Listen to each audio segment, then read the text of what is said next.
కారం రంగు రుచితో ఉంటుంది. ఆచి మిరపపొడి అదరగొట్టే కారం రంగు రుచి. నమస్తే, వెల్కమ్ టు ఆదాన్. నేను కిషోర్ కుమార్. పులివెందులకు విడుదల. నేను గతంలోనే చెప్పాను, ప్రజాస్వామ్యం గెలవబోతోంది, పులివెందుల ఊపిరి పీల్చుకో ప్రజాస్వామ్యం గెలవబోతోందని చెప్పేసి ఆ మాట 100% ఈరోజు అక్షరాలా నిజమై కూర్చుంది. రేపు ఆగస్టు 15 స్వతంత్ర దినోత్సవం, దేశానికి స్వతంత్రం వచ్చిన రోజు. ఆ రోజుకు ఒక్క రోజు ముందు పులివెందులకు స్వాతంత్రం వచ్చింది. ఎస్, ఖచ్చితంగా స్వతంత్రం వస్తే ఎలాంటి సంబరాలు, ఎలాంటి వాతావరణం ఉంటుంది, ఇప్పుడు పులివెందులలో సేమ్ అలాంటి వాతావరణమే కనిపిస్తోంది.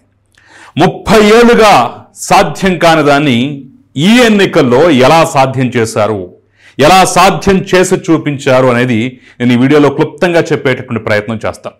అంతకన్నా ముందు పులివెందుల ఒంటిమిట్టల్లో తెలుగుదేశం పార్టీ విజయం పట్ల మీ స్పందన ఏంటి? మీరేమనుకుంటున్నారు? ఇది నిజంగా ప్రజలిచ్చిన విజయమేనా, లేదంటే వైసీపీ ఆరోపిస్తున్నట్టుగా అక్రమంగా సంపాదించుకున్నదా అనే దాని మీద మీ అభిప్రాయాన్ని కమెంట్ రూపంలో తెలియజేసేటువంటి ప్రయత్నం చేయండి. నేను మళ్ళీ చెప్తున్నాను, 30 ఏళ్లుగా సాధ్యం కాంది ఎలా సాధ్యమైందో ఒక్కసారి చూపించేటటువంటి ప్రయత్నం, చెప్పేటటువంటి ప్రయత్నం, ఎక్స్ప్లెయిన్ చేసేటటువంటి ప్రయత్నం చేస్తాం. అంతకన్నా ముందు ఆ ఎక్స్ప్లెనేషన్ మీకు అర్థం కావాలంటే అంతకన్నా ముందు అసలు ఈ అపజయం పట్ల, ఎన్నికలు జరిగినటువంటి తీరు పట్ల, మిగతా వ్యవహారాల పట్ల వైసీపీ ఎలా రియాక్ట్ అవుతుందో చూస్తే క్లియర్గా చాలా అంశాలు అర్థమైపోతాయి. ఒకసారి అవినాష్ రెడ్డి ఏమన్నాడో చూసేటటువంటి ప్రయత్నం చేద్దాం. ఉదయాన్నే ఆయన ప్రెస్ మీట్ పెట్టి మరి కొన్ని కామెంట్లు అయితే చేశారు. మీరు గెలిచినానని చెప్పి మీరు అనుకోవాల్సిందే తప్ప ప్రజలు అనుకునే పరిస్థితే లేదు. ఎందుకంటే పాపం ప్రజలు ఓట్లు వేసింటే కదా గెలిచినానని కేవలం మీరు అనుకోవాల్సిందే. మీ దొంగ ఓటర్లు కూడా కనీసం మీరు గెలిచినారనుకో, ఎందుకంటే వాళ్ళతోనే మీరు దొంగ ఓట్లు వేయించారు కాబట్టి. పులివెందుల మండల ఓటర్లు అసలే అనుకోరు, ఎందుకంటే వాళ్ళతో ఓటే వేయించలేదు కాబట్టి ప్రతిపక్ష పార్టీకి సంబంధించిన పోలింగ్ ఏజెంట్లను లోనికి రానివ్వకుండా, అదేవిధంగా నిజమైన ఓటర్లను లోనికి రానివ్వకుండా చేసుకున్న దాన్ని పోలింగ్ అంటారా, ఓటింగ్ అంటారా, దీన్ని ఎలక్షన్ అంటారా? అవేమన్నా అంటారో లేదో తెలియదు, కానీ దీన్ని మాత్రం అద్భుతమైనటువంటి చక్కని కవర్ డ్రైవ్ అంటారు. అవినాష్ రెడ్డి ఏమంటున్నాడు, అసలు అక్కడ ఓటింగే జరగల, ఓటర్లే వచ్చేలా, అసలు వాళ్ళు ఓట్లేస్తే ఈ పరిస్థితి ఉండదు, దొంగోట్లు, దొంగ గెలుపు అని చెప్పేసి ఇంకా వైసీపీ అదే మూడ్లో ఉంది.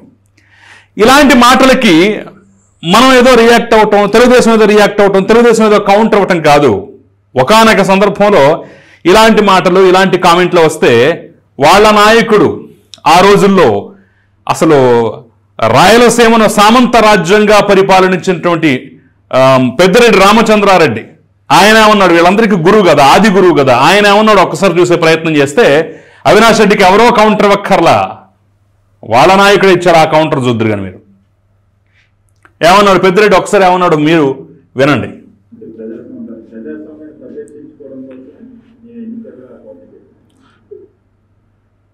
ఎన్నికల్లో ఓడిపోయిన తర్వాత ఏదైతే చెప్తారు, గెలిచిన వాడే నాయకుడు, ఏ ఎన్నికైనా గెలిచాడా ఓడాడా అది చూడాలని. విన్నారా? మరొకసారి వినండి. ఎన్నికల్లోనంట గెలిచిన వాడే నాయకుడు అంట. ఎన్నికల్లో ఓడిపోయిన తర్వాత ఏదైతే చెప్తారు, గెలిచిన వాడే నాయకుడు, ఏ ఎన్నికైనా గెలిచాడా ఓడాడా అది చూడాలని. సో గెలిచాడా ఓడాడా చూడాలంతే అని చెప్పేసి సూత్రీకరించేశారు పెద్దిరెడ్డి రామచంద్రారెడ్డి.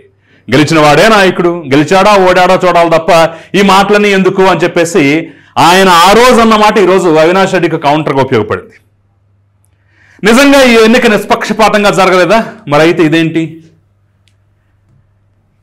మీరు అసెంబ్లీ రౌడీ సినిమా చూస్తారు కదా, అందులో సేమ్ హీరో నిర్దోషి అని చెప్పేసి చెప్తూ ఒక స్లిప్ రాసి ఓటుతో పాటు బాక్స్లో వేయమని చెప్పేసి తల్లిదండ్రులు రిక్వెస్ట్ చేస్తారు కదా, సేమ్ అలాగే ఇక్కడ కూడా కొన్ని స్లిప్పులు వచ్చాయి, 3-4 స్లిప్పులు వచ్చాయి. అందులో 1-2 అయితే సోషల్ మీడియాలో తిరుగుతున్నాయి. మా వివేకాసారికి న్యాయం చేయండి సార్ అని ఒకళ్ళు, 30 సంవత్సరాల తర్వాత ఓటు వేశాను అందరికీ దండాలు అని చెప్పేసి ఇంకొకళ్ళు, కోయ ప్రవీణ్ గారికి మద్దతు తెలుపుతూ అభినందనలు చెప్తూ కూడా కొన్ని స్లిప్లు అయితే వచ్చాయి. మరి దీన్నేమంటారు? ఈ స్లిప్ ఎవరు రాశారో కనిపెట్టి హ్యాండ్ రైటింగ్ ఆధారంగా మేము అధికారంలోకి వచ్చిన తర్వాత పగ తీర్చుకుంటామంటారా? ఇక అంతకుమించి చేయగలిగింది ఏమీ లేదు.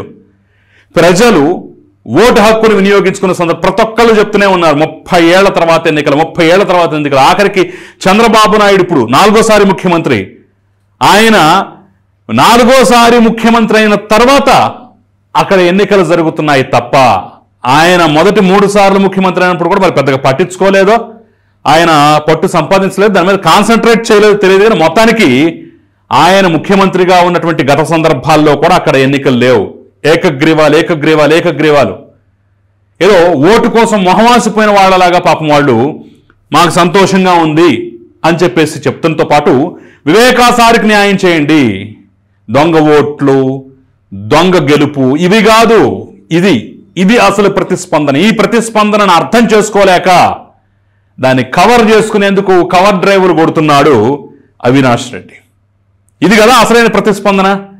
ప్రజాస్వామ్యం బ్రతుకుతోంది అని చెప్పేసి ఆ రోజు చెప్పాను. ఇదిగో ఇలా స్వేచ్ఛగా వచ్చి ఓటేశారు, స్వేచ్ఛగా వాళ్ళ అభిప్రాయం తెలిపారు. స్వేచ్ఛకు మించింది ఏమన్నా ఉందా? 30 ఏళ్లుగా సాధ్యం కాదు, ఇప్పుడు ఎందుకు సాధ్యం అవుతుందంటే ఇప్పుడు స్వేచ్ఛ వచ్చింది. ఇప్పుడు ఆ బలవంతాలు పోయాయి, మెడ మీద కత్తి పెట్టేటటువంటి రోజులు పోయాయి. కాబట్టి ప్రజలు స్వేచ్ఛగా వచ్చారు, ఆ స్వేచ్ఛను అనుభవిస్తూ తమ అభిప్రాయాన్ని చెప్తున్నారు. ఇలా చెప్పుకుంటూ పోతే అనేక అంశాలు. ఆఖరికి పులివెందుల ఒంటిమిట్ట జడ్పీటీసీ ఎన్నికలకి సంబంధించి వైకాపా ఏకంగా అసలు వాటిని రద్దు చేసేయండి, మళ్ళీ రీఎలక్షన్ పెట్టండి అని చెప్పేసి పిటిషన్ వేస్తే కొట్టేసింది హైకోర్టు. ఇది కూడా ఈ రోజే వచ్చింది. అవన్నీ ఈసీ చూసుకుంటుంది, వాళ్ళ దగ్గరికి వెళ్ళి చెప్పుకోండి, మా దగ్గరకు కాదు, మేము అందుట్లో ఏలు దూర్చం కాలు దూర్చం అని చెప్పేసి పిటిషన్నే తిరస్కరించి పంపించేసింది. అర్థం కావట్లా? ఆడలేక మధ్యలో ఓడంటే ఇదే. ఇలాంటి విన్యాసాలు బోలెడు చేస్తూ గెలుపు మీద దృష్టి పెట్టకుండా, ప్రజల మీద దృష్టి పెట్టకుండా ఎంతసేపటికి కారణాలు వెతుక్కుంటూ సాకులు వెతుక్కున్నారు. కాబట్టి దారుణమైనటువంటి ఓటమి. ఇంకా మనం చూస్తే అసలు ఇండిపెండెంట్లకు ఓట్లే రాలేదు, విష ప్రచారం. అసలు ఓట్లే రాలేదు అని చెప్పేసి విష ప్రచారం చేస్తున్నారు. 11 మంది నామినేషన్ వేశారు. అందుట్లో మొత్తం ఓట్ల వివరాలు ఇదిగో ఈ రకంగా ఉన్నాయి. మొత్తం పోలైన ఓట్లు 7,368 ఓట్లు అయితే అందుట్లో లతారెడ్డికి ఒక ప్రచారం అయితే 6,735 ఉంది, లేదు 6,716 ఓట్లు అని చెప్పేసి కూడా చెప్తున్నారు. సో 6,000 పైచులకు 6,700 పైచులకు వచ్చాయి. హేమంత్ రెడ్డికి 683 ఓట్లు వచ్చాయి. అంటే కనీసం 10% కూడా రాలేదు. మొత్తం పోలైన ఓట్లు కనీసం 10% కూడా రాని పరిస్థితి. శివ కళ్యాణ్కి ఇండిపెండెంట్ అభ్యర్థికి 101 ఓట్లు వచ్చాయి. ఇండిపెండెంట్లో రాజేంద్రనాథ్ రెడ్డికి 79 ఓట్లు వచ్చాయి. జయభరత్ రెడ్డికి 35 ఓట్లు వచ్చాయి. రవీంద్రారెడ్డికి 14 ఓట్లు వచ్చాయి. సురేష్ రెడ్డికి 4 ఓట్లు వచ్చాయి. చివరికి నోటాకు కూడా 11 ఓట్లు పైచలకు వచ్చాయి. మరి ఈ లెక్కలన్నీ ఏంటి అంటే డిపాజిట్ కూడా రానటువంటి పరిస్థితి.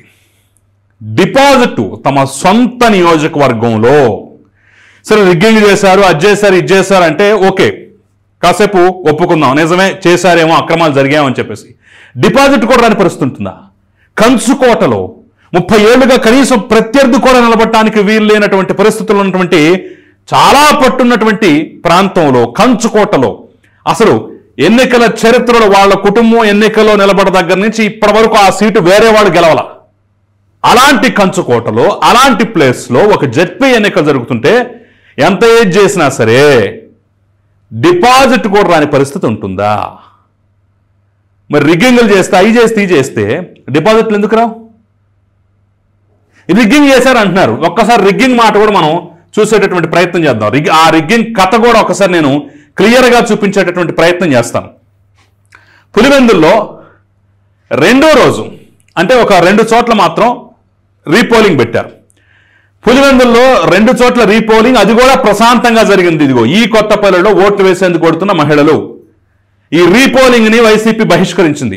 అయినా జనం వచ్చారు. దాన్ని బట్టి అర్థం కావట్లేదా రిగ్గింగ్ చేశారా లేదంటే స్వయంగా జనం వచ్చారా అని చెప్పేసి? ఇంకా ఆ విషయం తెలియక, కమ్యూనికేషన్ సరిగ్గా లేక కొంతమంది రాలేదు. లేదంటే అక్కడ కూడా ఇక్కడ కూడా 70% పైకి వచ్చింది. మరి ఏ రకంగా వస్తుంది? మీరు రిగ్గింగ్ చేశారు, అది చేశారు, ఇది చేశారు అంటున్నారు. రీపోలింగ్ పెట్టిన చోట కూడా, మీరు బహిష్కరించిన ప్రాంతంలో కూడా జనాలు స్వచ్ఛందంగా వచ్చి ఓటేస్తుంటే ఇంక రిగ్గింగ్ ఎక్కలా? రిగ్గింగ్ ఎక్కడ జరిగినట్టు? రిగ్గింగ్ ఎవరు చేసినట్టు? గొడవలు ఎవరు చేసినట్టు? అర్థం కావట్లేదా? ప్రజలు స్వేచ్ఛ కోరుకున్నారు. స్వేచ్ఛాయుత వాతావరణంలో ఎన్నికలు జరిగాయి. 1-2 చోట్ల కొంచెం చెదురుమదురు ఘర్షణలు జరిగిన అక్కడ రీపోలింగ్ పెట్టినా సరే పర్వాలేదు, మళ్ళీ రీపోలింగ్ పెట్టారు, మరొక్కసారి మన అభిప్రాయాన్ని గట్టిగా తెలియజేద్దాం అని చెప్పేసి ప్రజలు వచ్చారు.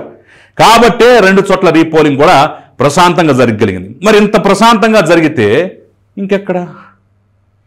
అంతేనా? ఒకసారి లెక్కలు తెద్దాం. సరే, వీళ్ళు అక్రమాలు, దుర్మార్గాలు, అన్యాయాలు అది ఇది అని చెప్పేసి అంటున్నారు. లెక్కలు తెద్దాం. పులివెందుల్లో పోల్ పర్సంటేజ్ 74%. రీపోలింగ్లో 2 చోట్ల కూడా దాదాపు అంతే పర్సంటేజ్. మరి రిగ్గింగ్ జరిగితే 74 ఎందుకు ఆగుద్ది? రిగ్గింగ్ చేశారనుకున్నాం కాసేపు, 74 ఎందుకు ఆగుద్ది? 90, 95, 98% మొత్తం గుద్దేసుకోవచ్చు కదా. ఎవరు ఆపుతారు? లేదు, 74 చాలు, 74% చాలు మనకి. 1000 ఓట్లు వస్తే ఒక 800 ఓట్లు, 900 ఓట్లు, ఇంత మాత్రమే పోల్ పర్సంటేజ్ చాలని చెప్పేసి ఎవరు ఆగుతారు? ఎందుకు ఆగుతారు? రిగ్గింగ్ అంటేనే లెక్కాపత్రం లేకుండా గుద్దేసుకోవడం కదా. మరి 74 దగ్గర ఎందుకు ఆగిపోతుంది? మాట్లాడాలి కదా. పోనీ అది రిగ్గింగ్ అనుకున్నా, నెక్స్ట్ డే రీపోలింగ్లో కూడా దాదాపు ఆ ఫిగర్కి ఎందుకు టచ్ అయింది? మీరు బహిష్కరించారు. ఇంకా 400 ఓట్లు, 500 ఓట్లు ఉన్న చోట్ల 50 మంది మాత్రం రాలా ఓటేయడానికి. 2వ రోజు రీపోలింగ్లో మ్యాక్సిమం నంబర్స్ వచ్చి పడేశారు. వాళ్ళు ఓట్లు వినియోగించుకున్నారు. ఎట్లా రిగ్గింగ్ అవుద్ది? ఎట్లా అక్రమం అవుద్ది? ఎట్లా అన్యాయం అవుద్ది? అసలు పోలింగ్ ఏజెంట్లే పోలేదు, ప్రజలే పోలేదు. మరి 74 ఎందుకు ఆగుద్ది? 90%, 95%, 98% వరకు వెళ్ళిపోవచ్చు కదా. సెకండ్ డే రీపోలింగ్లో కూడా సేమ్ అదే పర్సంటేజ్ ఎలా వస్తుంది? కాస్త తక్కువ వచ్చింది అనుకుంటాం, 70%తో ఎంతో వచ్చింది అనుకుంటాం. మరి సేమ్ 2వ రోజు రీపోలింగ్లో కూడా అదే పర్సంటేజ్ ఎందుకు వస్తుంది? అర్థం కావట్లేదా? సో మనం దానికోసం ఇలాంటి చక్కని కవర్ డ్రైవ్లు తెచ్చిపెట్టుకున్నామని చెప్పేసి అవినాష్ రెడ్డికి అయితే అర్థమైంది, వాళ్ళ పరివారానికైతే అర్థం కానటువంటి పరిస్థితి. ఈ ఎన్నిక దేశవ్యాప్తంగా జగన్మోహన్ రెడ్డి పరువు పోయేలా చేసింది, అతను అభాస్పాలేలా చేసింది. సన్ నెట్వర్క్ తమిళనాడులో వాళ్ళు రాసింది ఏంటయ్యా అంటే, వాళ్ళ నెట్వర్క్లో వేసినటువంటి వార్త ఏంటయ్యా అంటే, జగన్మోహన్ రెడ్డి సొంత ఇలాఖాలో డిపాజిట్లు కూడా గల్లంతయ్యాయి. ఈ తమిళ్ తెలిసిన వాళ్ళు ఎవరన్నా ఉంటే ఒకసారి సన్ నెట్వర్క్ వాళ్ళది Twitter account Sun news Tamil అని చెప్పేసి ఉంటుంది హ్యాండిల్. సన్ న్యూస్ తమిళ్కి వెళ్ళండి. అక్కడ వాళ్ళు ఏం రాశారో, వాళ్ళ నెట్వర్క్లో ఏం రాశారో, జగన్మోహన్ రెడ్డిదిగో రాసి ఉన్న ఫోటో పెట్టేసి ఏం రాశారు, వాళ్ళ సొంత ప్రాంతంలో డిపాజిట్లు కూడా గల్లంతయ్యాయి, పరువు తక్కువ అనేటటువంటి అర్థం వచ్చేలాగా రాసినటువంటి పరిస్థితి. అంతేనా, ఇంగ్లీష్ ఛానల్స్ కూడా ఇవే మెన్షన్ చేస్తాయి. ఇంత అద్భుతమైనటువంటి తీర్పును పట్టుకుని దొంగ ఓట్లు, దొంగ కథలు, అది ఇది అని చెప్పేసి కాకమ్మ కథలు చెప్తుంటే ఎలా మాట్లాడాలో, ఏం విశ్లేషించాలో కూడా అర్థం కావట్లేదు. సరే, ఇప్పుడు వస్తాను 30 ఏళ్ల తర్వాత ఇది ఎందుకు సాధ్యమైందని చెప్పేసి. చంద్రబాబు నాయుడు ఆయన స్వతహాగా ఉన్నటువంటి మెతక వైఖరితోటి ప్రత్యేకంగా కాన్సన్ట్రేట్ చేయాల్సినటువంటి పులివెందుల్లో ఆయన చేయలేదు. Point number 1. కాబట్టే ఆడింది ఆట, పాడింది పాట అన్నట్టుగా సాగిపోయింది. కానీ స్వేచ్ఛాయుత వాతావరణంలో ఎన్నికలు జరిగితే ఖచ్చితంగా వైఎస్ కుటుంబానికి దెబ్బ అని చెప్పేసి 2 సార్లు నిరూపితమైంది. మొదట రాజశేఖర్ రెడ్డి పార్లమెంటుకు పోటీ చేసిన సందర్భంలో, కడప ఎస్పీగా ఉమేష్ చంద్ర ఉన్నటువంటి సందర్భంలో నిష్పక్షపాతంగా ఏమాత్రం అల్లర్లకు తావు లేకుండా చాలా స్ట్రిక్ట్ వాతావరణంలో జరిగినటువంటి ఎన్నికల్లో అంతకుముందు దాదాపు లక్షల కొద్ది 3 లక్షలు 4 లక్షల మెజార్టీ తెచ్చుకుంటున్న రాజశేఖర రెడ్డి ఆ ఎన్నికల్లో మాత్రం బొటాబొట్టి 5,600 ఓట్లతోటి చావు తప్పి కన్నులొట్టపోయింది అనేటటువంటి విధంగా బయటపడేటువంటి పరిస్థితి. అంటే కరెక్ట్గా ఎన్నికలు జరిగితే, ప్రజాస్వామ్యబద్ధంగా ఎన్నికలు జరిగితే అది వైఎస్ రాజశేఖర రెడ్డికి కానీ ఆయన కుటుంబానికి కానీ కంచుకోటేం కాదని చెప్పేసి మొదటి వార్నింగ్ అప్పుడే వచ్చింది. ఆ తర్వాత చంద్రబాబు నాయుడు అయినా దాని మీద పట్టించుకోకపోవటమో లేదంటే రకరకాల కారణాల వల్ల వదిలేశారు.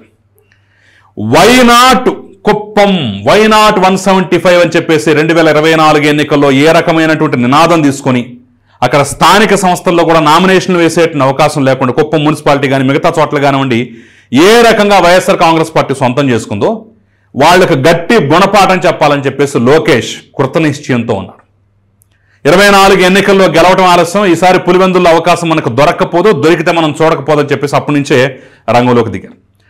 సో అగ్నికి వాయువు తోడైనట్టుగా జగన్మోహన్ రెడ్డి హయాంలో 13 నెలల పాటు వీఆర్లో ఉండి అప్రధాన్య పోస్టులో ఉన్నటువంటి నికార్సైన నిజాయితీ కలిగినటువంటి ఆఫీసర్గా పేరు పొందినటువంటి కోయ ప్రవీణ్ని డిఐజీగా కర్నూలు రేంజ్కి వేశారు. ఇక ఆయన తోక జాడించే వాళ్ళందరి తోకలు కట్ చేసుకుంటూ వచ్చారు. ఏం లేదు, మీరు ఓటేయాలనుకుంటున్నారా? అయితే నిర్భయంగా బయటకు వచ్చి ఓటేయండి. నామినేషన్ వేయాలనుకుంటున్నారా? అయితే నిర్భయంగా బయటకు వచ్చి నామినేషన్ వేయండి. మేము రక్షణ కల్పిస్తామని చెప్పేసి మొదటిసారిగా అనౌన్స్మెంట్ ఇచ్చారు. అనుకున్నట్టుగానే ఈసారి వాళ్ళ పప్పులు ఉడకలేదు, ఆటలు సాగలేదు. పులోమని వచ్చేసి చాలామంది నామినేషన్లు వేశారు. ఆ తర్వాత ఓటర్ లిస్ట్ వెరిఫికేషన్ ఇవన్నీ ఎలక్షన్ కమిషన్ చూసుకుంటుంది. ఓటు వేద్దాం అనుకున్న ఎవరైనా సరే నిర్భయంగా బయటకు ఓటు వేయడానికి వచ్చేలాగా, పోలీస్ స్టేషన్కి వచ్చేలాగా అన్ని ఏర్పాట్లు చేశారు. పోలీసు బందోబస్తు పెట్టారు. పోలీసు బలగాలను మోహరించారు. తోక జాడిస్తే కట్ చేస్తాం. డిఎస్పీ నాయక్ ఆ రోజు ఏమన్నాడు, రే తాగి మాట్లాడుతున్నావు నువ్వు, నేను కాకి ఇక్కడ కాల్చి పడేస్తా, యథావేషాలే మాకు, నువ్వు తాగి మాట్లాడితేనో నేను తుపాకీతో సమాధానం చెప్తా అని చెప్పేసి చెప్పాడు. అంత స్ట్రిక్ట్గా ఉండబట్టే ఏదో బూత్ క్యాప్చరింగ్ చేద్దాం, రిగ్గింగ్ చేద్దాం అనుకునే వాళ్ళ ఆటలు సాగలేదు, తోకలు కట్ చేయబడ్డాయి. కాబట్టే 1-2 చెదురుమదురు ఘటనల మినహా నిష్పాక్షికపాతంగా ప్రశాంతమైన వాతావరణంలో ఎన్నికలు జరిగాయి.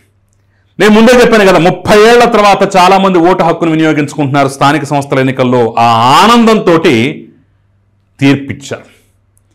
జగన్మోహన్ రెడ్డి సొంత ఇలాకాలో ఆయన గెలిపించిన తర్వాత మనకు ఒరిగింది ఏమీ లేదు.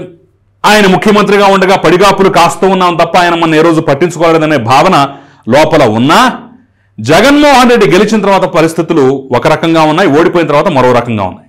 ఆయన కనీసం అసెంబ్లీలో కూడా వెళ్ళకపోవడంతో లోపల ఆవేదన చెందినటువంటి వాళ్ళంతా ఇతన్నా మనం గెలిపించిందనే భావంతో ఓటు వేయడానికి ముందుకొచ్చారు.